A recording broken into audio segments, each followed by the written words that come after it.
김 부장님 잘렸대. 소문 들었어? 그러니까 김 부장님 일 잘했는데? 요즘 들어 회사에 근거 없는 소문이 돌고 있다면 그런 근거 없는 소문 퍼뜨리지 마세요. 이렇게 말하고 싶으실 거예요. 그런데 이 말은 효과가 없습니다. 사람들은 그 이야기를 듣고서 뭔가 있네 있어. 그런데 말을 못하는 거야. 이렇게 받아들여요. 그리고 소문은 더 조용하게, 더 빠르게 퍼져나갑니다. 안녕하세요. 리더십 전공자가 알려주는 관계의 법칙을 이야기합니다. 홍선영TV의 홍선영입니다. 회사에 근거 없는 소문이 무성할 때가 있습니다. 그건 직원들이 두려움을 느끼고 있다는 신호예요. 오늘은 딱 2가지 정리하겠습니다.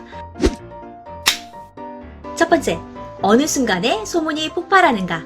2번째, 해고 이후에 남은 사람들이 겪는 잔류증후군과 대처 3가지입니다. 사실 어느 조직이나 소문은 있습니다.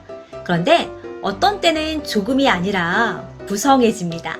현장에서 보면 소문이 폭발하는 순간은 보통 3가지입니다. 첫 번째, 상사가 바뀌는 순간이죠. 새로운 상사가 오면 팀원들은 불안해합니다. 이번 팀장님 스타일 어떻대?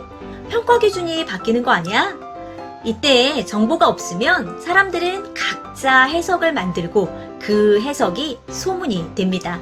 2번째는 사무실 이전이나 조직 변화가 있는 순간입니다. 자리 바뀌면 나 밀리는 거 아니야? 팀 이동이면 내 역할이 없어지는 건가? 환경 변화는 곧 내 자리의 변화로 읽혀져요. 불확실성이 더 커집니다. 3번째는 해고, 감축처럼 생존이 걸린 문제가 있을 때예요. 이때 소문이 가장 빠르게 번집니다. 왜냐하면 사람들은 정보를 찾는 게 아니라 생존 신호를 찾고 있기 때문입니다. 정리하면 소문이 무성해지는 순간의 공통점은 하나예요.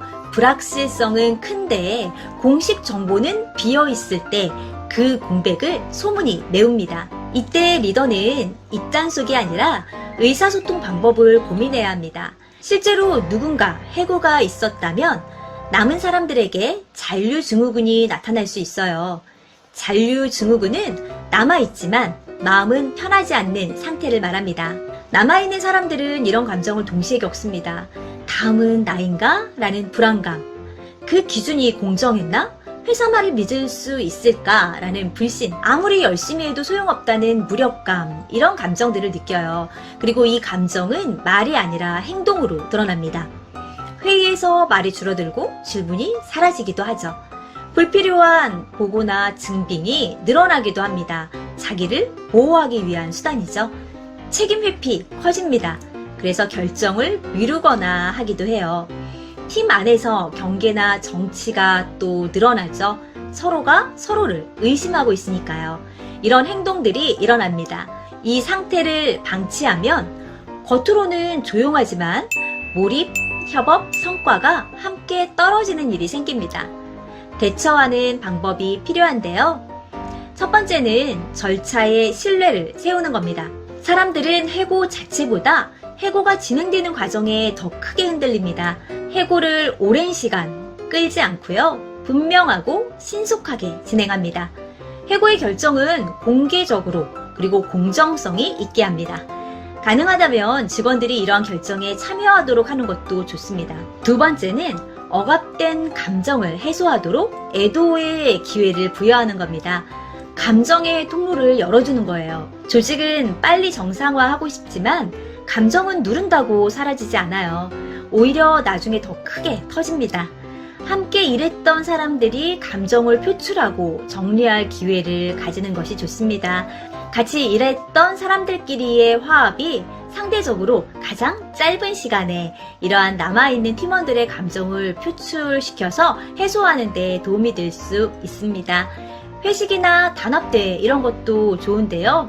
이런 걸 또 싫어하는 직원들도 있잖아요. 교육으로 해결하는 것도 방법입니다. 서로 의견이나 감정을 교류할 수 있는 그런 교육이면 더욱 좋겠죠? 3번째는 자기 통제감을 회복하는 거예요.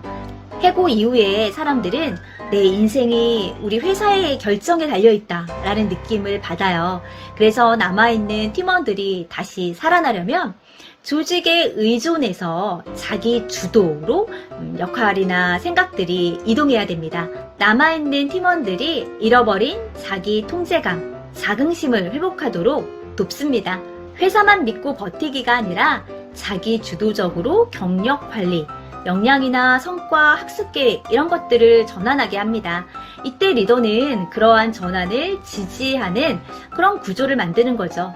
지원을 하거나 응원을 하거나 성장 목표를 주거나 이런 것들을 만드는 것이 리더의 역할이죠.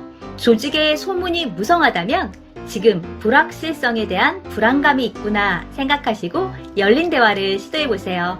퇴사하는 직원이 있다면 남아있는 사람들의 잔류증후군도 해소해야 합니다. 이때 리더의 역할이 중요합니다. 정확한 정보를 공유하고 감정을 교환하면서 주도적으로 일하는 팀원들이 될 수 있도록 지지해 주세요. 그렇다면 비온 뒤 단단해진 땅처럼 서로의 신뢰가 더욱 강해질 겁니다. 오늘의 이야기가 도움이 되셨다면 좋아요와 구독도 부탁드립니다. 저는 다음 시간에 보다 유익한 영상으로 찾아뵙겠습니다. 고맙습니다.